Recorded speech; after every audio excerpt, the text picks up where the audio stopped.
একজন police inspector স্ত্রীর বেকারত্বের জন্য স্বামীকে বিবাহ বিচ্ছেদ দিয়ে ছেড়ে দিলেন। 10 বছর পর সেই স্বামী সুপারিনটেন্ডেন্ট অফ পুলিশ হয়ে ফিরে এলেন। রাজ্যের একটি ছোট জেলা রাজপুরের একটি নির্জন উপশহরে এই চমকপ্রদ গল্পের সূচনা ঘটল, যেখানে ভাগ্যের খেলায় একটি সাধারণ জীবন অসাধারণ উত্থানে সাক্ষী হয়ে উঠল। অর্জুন ছিল একজন পড়াশোনা সম্পন্ন এবং শান্ত প্রকৃতির যুবক। সে স্নাতক এবং তারপর স্নাতকোত্তর ডিগ্রি অর্জন করেছিল, কিন্তু উপযুক্ত একটা কর্মসংস্থানের খোঁজে সে বিভিন্ন জায়গায় ঘুরে বেড়াত।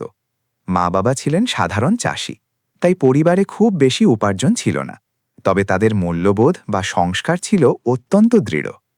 সেই জেলাতেই প্রিয়া নামে এক তরুণী ছিল, যে অটুট পরিশ্রম এবং একাগ্র মনোযোগ দিয়ে লেখাপড়া করে পুলিশের সাব ইন্সপেক্টর বা দারোগা হয়েছিল।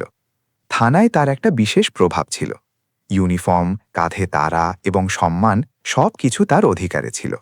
প্রিয়ার পরিবার শহরে বেশ প্রতিপত্তিশালী ছিল, তাই তার সর্বদা মনে হতো যে তার এমন একজন জীবনসঙ্গী পাওয়া দরকার যে তার সমকক্ষ হবে অথবা তার চেয়ে উচ্চ পদে থাকবে। বিবাহের আলোচনা চলতে লাগল। অর্জুন আর প্রিয়ার পরিচয় করিয়ে দেওয়া হলো।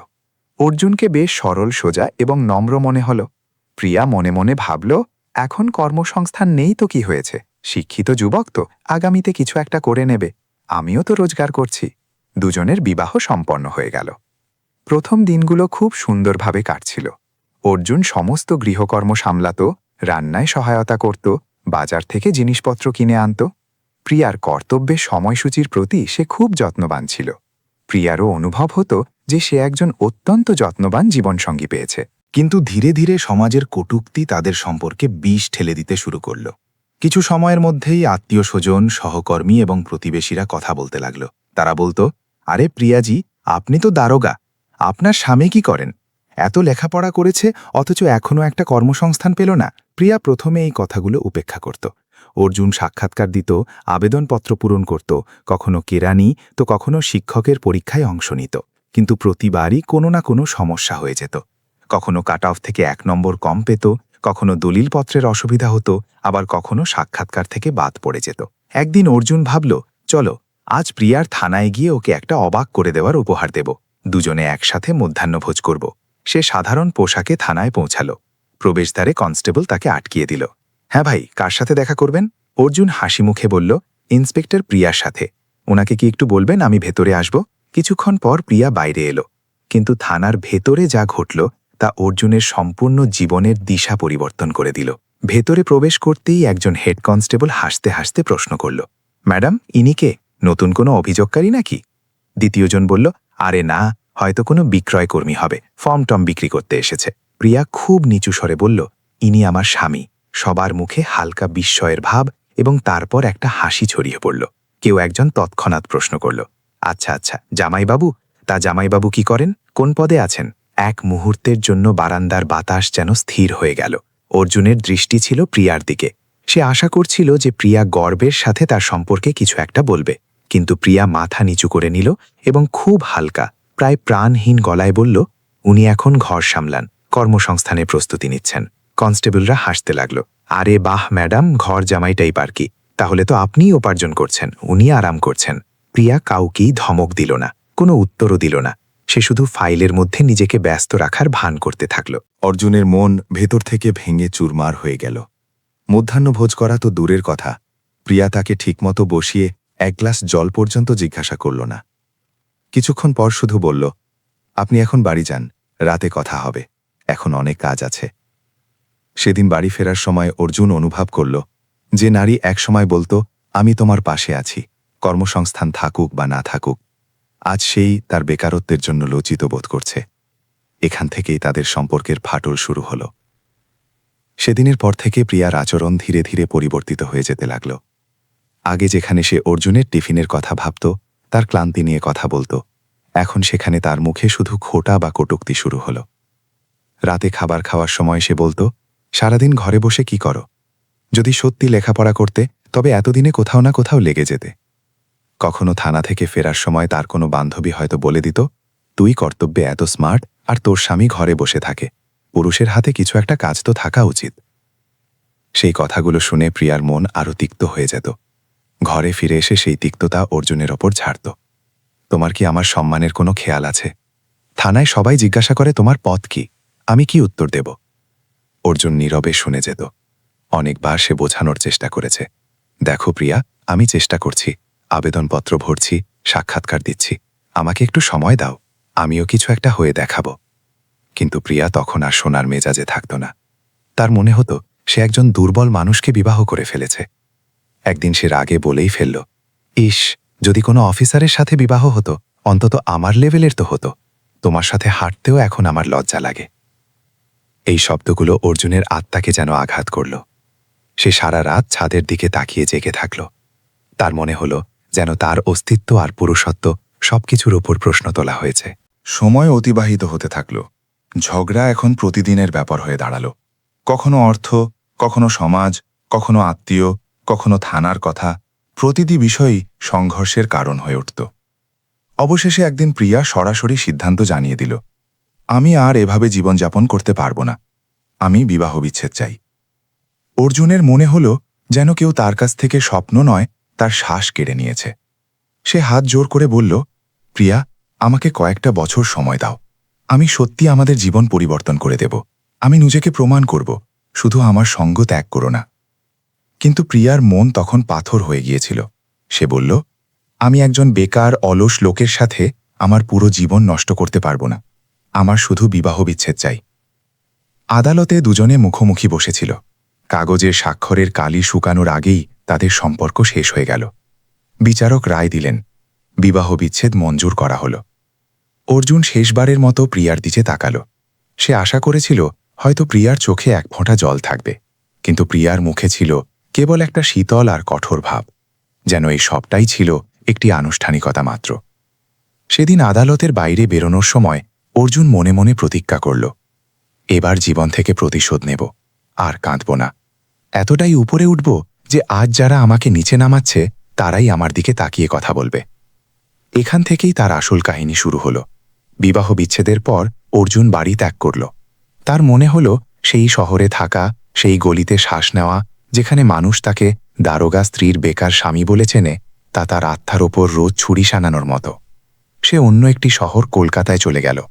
পকেটে সামান্য কিছু অর্থ ছিল, যা খুব তাড়াতাড়ি শেষ হয়ে গেল।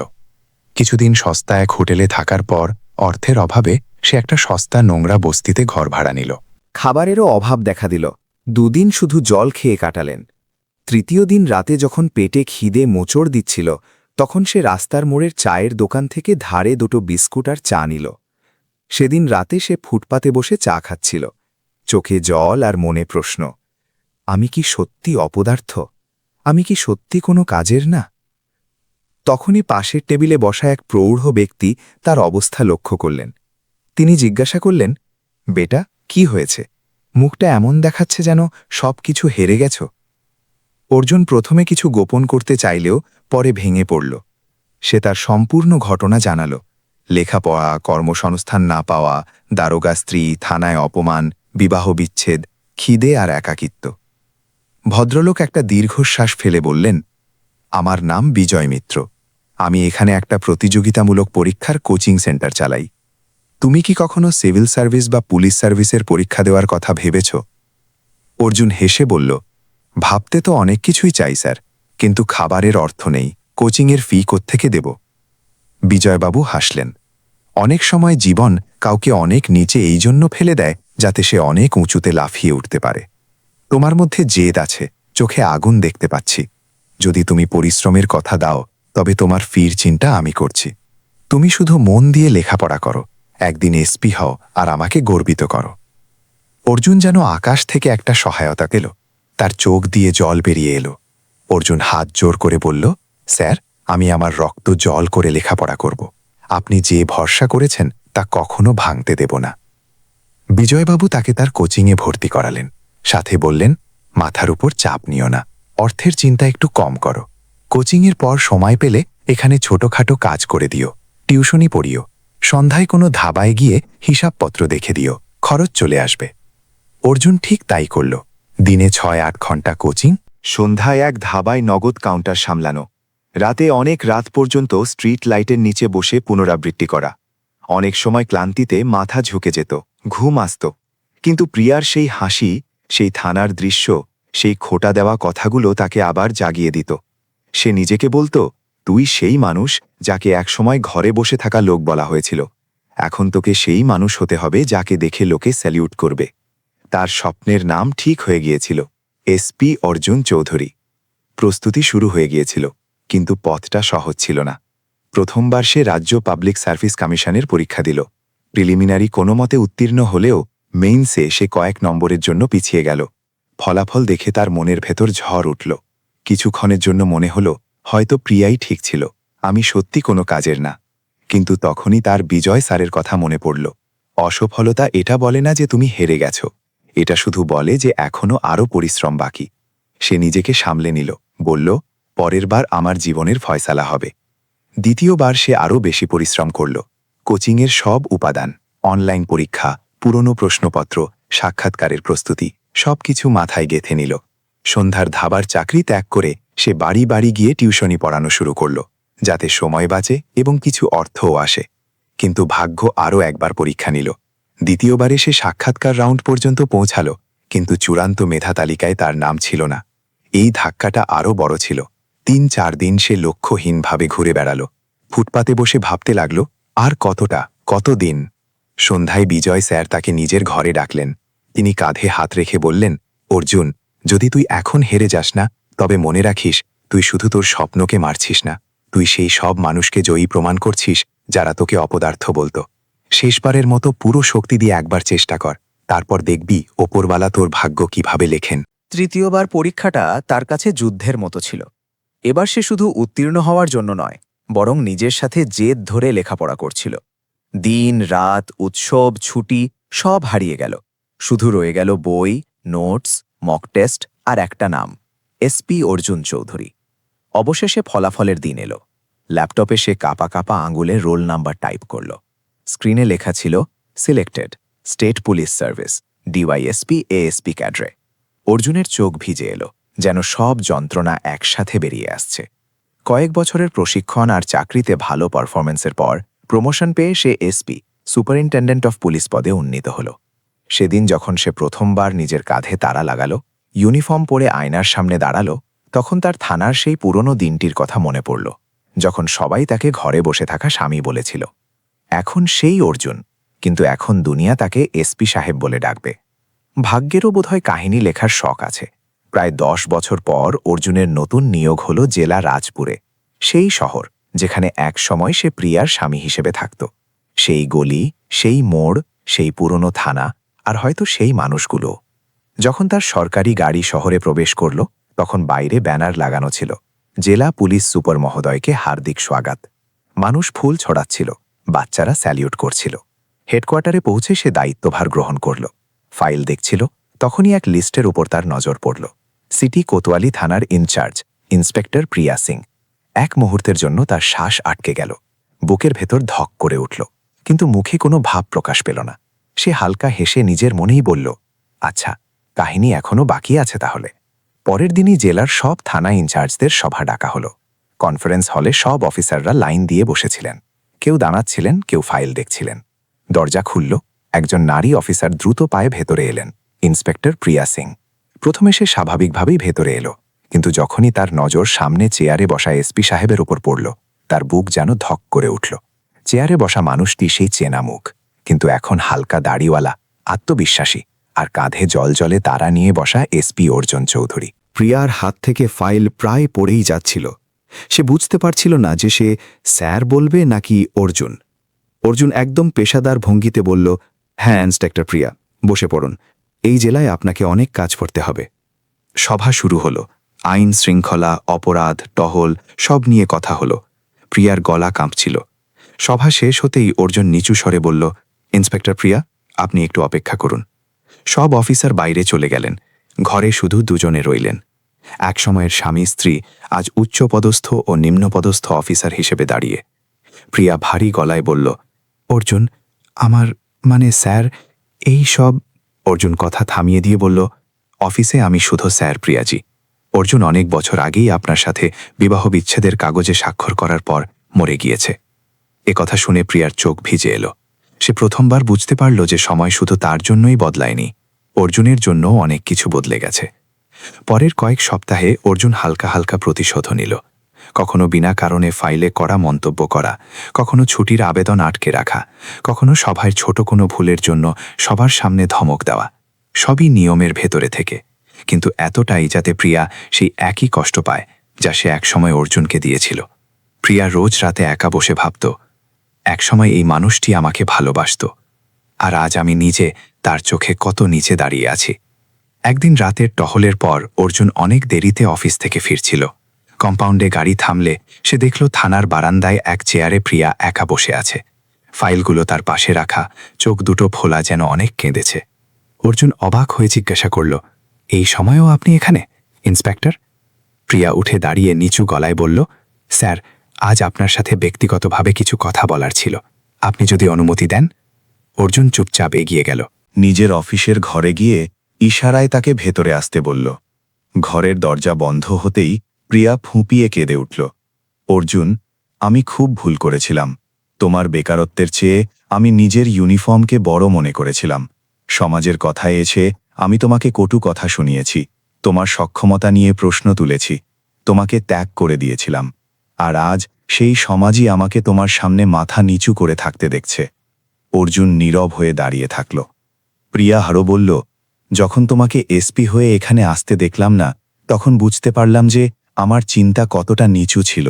তোমার মধ্যে সবসময় জেদ ছিল, শুধু আমি তোমার জন্য অপেক্ষা করতে পারিনি। যদি তুমি চাও তবে আমাকে এই থানা থেকে বদলি করে দাও, সাসপেন্ড করে দাও, কিন্তু শুধু একবার বলো যে তুমি আমাকে মন থেকে মাফ করে দিয়েছ, না হলে আমি সারা জীবন নিজেকে ক্ষমা করতে পারবো না। অর্জুনের চোখেও হালকা জল এলো। চেয়ার থেকে উঠে এসে জানলার কাছে গেল। কিছুক্ষণ চুপ থেকে তারপর ঘুরে তাকিয়ে বলল, প্রিয়া, প্রতিশোধ তো আমি অনেক নিয়েছি। তোমার প্রতিটি অপমানের জবাব আমি আমার এই ইউনিফর্ম দিয়ে দিয়েছি। যেদিন তুমি আমাকে ঘরে বসে থাকা লোক বলেছিলে, সেদিনই ঠিক করেছিলাম এমন এক চেয়ারে বসবো যেখান থেকে তুমিও আমাকে স্যালুট করবে। আজ সেই দিন। আর সত্যি বলতে এখন এই প্রতিশোধও আমার কাছে বোঝা মনে হচ্ছে। প্রিয়া কাঁদতে কাঁদতে বলল, তাহলে কি তুমি আমাকে ক্ষমা করতে পারো? অর্জুন একটু কাছে এলো, তার চোখের দিকে সরাসরি তাকিয়ে বলল, হ্যাঁ, আমি তোমাকে ক্ষমা করছি। কারণ যদি তুমি আমাকে না ত্যাগ করতে, তবে হয়তো আমি কখনো এতটা পরিশ্রম করতাম না। তুমি আমাকে কষ্ট দিয়েছিলে, কিন্তু সেই কষ্টই আমাকে এসপি বানিয়েছে। তাই তোমার জন্য এখন আমার মনে আর কোনো ঘৃণা নেই। শুধু একটা পুরনো কাহিনী আছে যা শেষ হয়ে গিয়েছে। প্রিয়া কাঁপা কাঁপা হাতে তার পা ছুতে গেল। থ্যাংক ইউ অর্জুন, আমার মানে স্যার। অর্জুন সঙ্গে সঙ্গে পিছিয়ে গিয়ে বলল, না, এটা করবেন না। আপনি একজন অফিসার আর আমিও। আমাদের মধ্যে এখন শুধু পেশাগত সম্পর্ক থাকবে, এসপি আর ইন্সপেক্টরের। জীবন এগিয়ে গিয়েছে প্রিয়া, আমাদেরও এগিয়ে যেতে হবে। প্রিয়ার চোখে তখন একসাথে যন্ত্রণা আর শান্তির জল বইছিল। সে প্রথমবার নিজের মন থেকে নিজেকে দোষী মেনে ক্ষমা চেয়েছিল, আর সামনের মানুষটি তাকে সত্যি ক্ষমাও করেছিল, কিন্তু পুনরায় আপন করে নেয়নি। কয়েক মাস পর প্রিয়ার বদলি অন্য জেলায় হয়ে গেল। সেদিন বিদায়ের সময় সে দূরে দাঁড়িয়ে একটা স্যালিউট করল। অর্জুনও মাথা নিচু করে স্যালিউটের জবাব দিল। বিনা বাক্য ব্যয়েই অনেক কিছু বলা হয়ে গেল। গাড়ি এগিয়ে গেল, ধুলো উড়ল, প্রিয়া দূরে মিলিয়ে গেল। অর্জুন নিজের অফিসের বারান্দা থেকে শহরটাকে দেখছিল। সেই একই শহর, সেই গলি, কিন্তু আজ পরিচয় বদলে গিয়েছে। এক সময় সে ছিল দারোগা স্ত্রীর বেকার স্বামী, আর আজ সেই এসপি অর্জুন চৌধুরী, যাকে দেখে পুরো শহর স্যালিউট ঠোকে। সে আকাশের দিকে তাকালো, হালকা হাসল, আর মনে মনে বলল, ধন্যবাদ জীবন, তুই আমাকে অনেক নিচে ফেলেছিলি ঠিকই, কিন্তু তুলেছিস তার চেয়েও অনেক উপরে। আজ আমি কারো উপর প্রতিশোধ নিয়ে নয়, বরং নিজেকে জয় করে বাঁচতে চাই।